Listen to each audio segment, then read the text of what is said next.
బాపట్ల జిల్లా అద్దంకి నియోజకవర్గం అద్దంకి నగరంలో మా దళితుడు మొత్తల పెద్దిరాజు, ఈయన వయసు 25 సంవత్సరాలు. మరి ఈయన అగ్ర కులానికి చెందినటువంటి నాయుడు కులానికి చెందినటువంటి ఒక ఆమెను ప్రేమించుకున్నారు.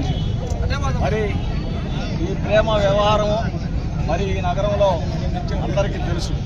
మరి ఈ అమ్మాయి తల్లిదండ్రులకు కూడా తెలుసు. గతంలో 2-3 పర్యాయాలు ఈ యొక్క పంచాయతీ పోలీసుల ద్వారా కూడా జరగడం జరిగింది.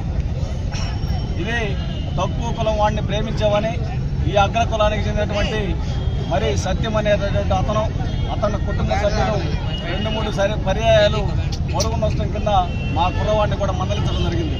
అయితే మరి 2 రోజుల క్రితం ఈ మా పేర్రాజు అనే అతను, మరి పెద్దిరాజు అనే మా కుర్రాడు, మరి ఆ అమ్మాయి ఇద్దరు కలిసి 14వ తేదీన మరి సాయంత్రం మరి అన్ఎక్స్పెక్టెడ్గా కనిపించకుండా పోవడం జరిగింది.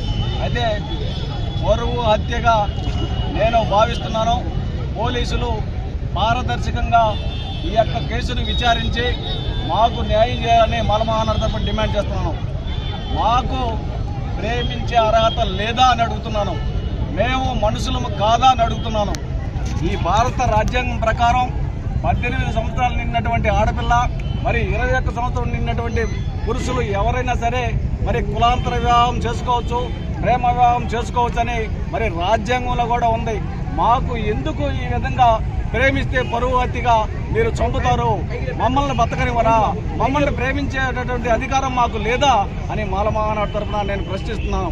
కాబట్టి మేము పరువు హత్యగా కేవలం మా బాలుడిని వీరే చంపారని మాలమహానాడు తరఫున మాకు అర్థమవుతుంది. మరి కేవలం కొట్టి మరి ఈ బాడీ మీద ఘాటులు కూడా ఉన్నాయి. ఇవి పోస్ట్ మార్టం చేసేటటువంటి సమయంలో మా దళిత బాలుడిని చూసుకోవడానికి పోతుంటే పోలీసులు ఎందుకు ఆపారని నేను అడుగుతున్నాను. మా బాలుడిని మనం చూసుకొని అదే సమయంలో ఆ అగ్ర కులానికి చెందినటువంటి వారి అమ్మాయి వాళ్ళ దగ్గరికి వాళ్ళని పంపుతున్నారు. మా వాళ్ళని ఎందుకు పంపరు? పోలీస్ స్టేషన్లో కూడా మాకు సరిగా సమాధానం లేదని మా యువకులు చెప్తుంటే వింటున్నాం. మమ్మల్ని పోలీసులు ఎందుకు సమాధానం చెప్పరు? స్టేషన్లో వాళ్ళని ఒక పక్క కూర్చోబెట్టి మమ్మల్ని పొండని సమాధానం కూడా నిరాకరిస్తున్నారని మరి మాకు మా యువకులు చెప్పడం జరిగింది. కాబట్టి నేను ఇక్కడ చీరాల డిఎస్పీ గారితో చరవాణిలో మాట్లాడటం జరిగింది. ఈ యొక్క కేసును పారదర్శకంగా విచారణ చేసి మాకు SC ST అత్యాచార నిరోధ చట్టం కింద కేసును బనాయించి నిందితులను కఠినంగా మరి శిక్షించాలని మాలమహానాడు తరఫున డిమాండ్ చేస్తున్నాను.